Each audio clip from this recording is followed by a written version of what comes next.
name a player on the 49ers that you expect to take a giant leap this season. The player you think is going to take the biggest leap. Leo, since we got good luck with you right now, you start. So I'm going to go ahead and say it's going to be Emanuel Mosley. He took a big leap last year, but it obviously wasn't a big enough leap to say he's the starter on the right side. So I think it's going to be Emanuel Mosley. He's going to solidify that spot to where he doesn't even need to do a camp battle next year. There was some plays, I don't need to mention which play specifically, that he needs to improve on and not bite so much on a dig route and contain his cover 3 zone. I don't know what you're talking about. Good. Let's keep it there.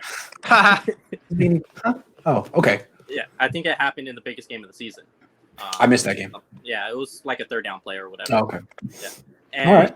So I think he'll learn from those mistakes, and that's what will give him a bigger leap. Like, he still picked off a guy like Aaron Rodgers in the NFC Championship game, and so I think he can take those leaps and to where you start maybe talking about him as a Pro Bowl corner. I don't know. Hey, you could argue they wouldn't have made the Super Bowl without him last year. I mean, he really saved their season twice, Week 17 and then in the divisional round. Well, Stephon Diggs would have caught 14 touchdowns in that game. Yeah, he was on pace. It's true. Yeah. All right, Jack, who do you think? Well, since Mosley already got taken off the board, I'm going to go with Dre Greenlaw. Okay. I really like Dre Greenlaw. He made play after play last year. He really made the play that should have won the first Seattle game with the interception in overtime. That was a terrific play. And then the stick at the goal line to win the division. And I think he's a player that's going to keep growing into that role. And I really look for good things for him this year.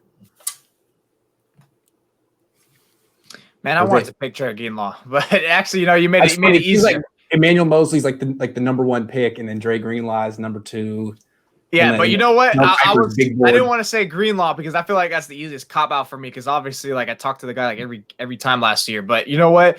After seeing him just in the few times at training camp, I'm gonna go out on a limb and say Dante Pettis takes that leap, and because of how I'm seeing him, because I just feel like.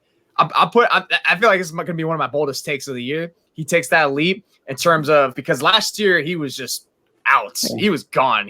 People say he was in the doghouse. I say no, he was far away from the doghouse. The doghouse would have been good news for him at that time. That's fair. And especially and we made fun of his press conference last week, Grant. But I mean, I think you said a point to me that stuck to me is like I think he's just playing carefree, like you said, without that pressure, and he just doesn't care. He's more relaxed. He's just like I'm just gonna go out there and play, and he does that playing across the middle. He still has his talent there with his nice little wiggle fluidity at the top of his route to shake a defender, spin them across, and then boom, he's open, which is perfect for Jimmy Garoppolo because he needs a good route running receiver to create space so he can just hit him on the mark easily. Because sometimes his throws won't always be on the mark. And you always got to reach for them because, I mean, we did see it some throws already where the receiver had to stop on a dime, jump up or adjust and so on and so forth.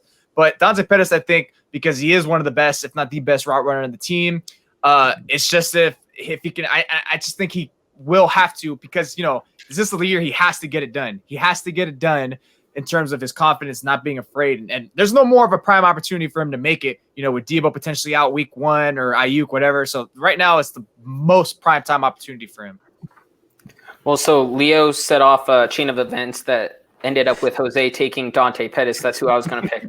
That was great. A couple months ago, I wrote about him thinking without a lot of pressure, I thought he could end up being a top 3 receiver on the 49ers this year. And I thought he was eventually going to not live up to that second round standing, but at least be a solid piece on this team.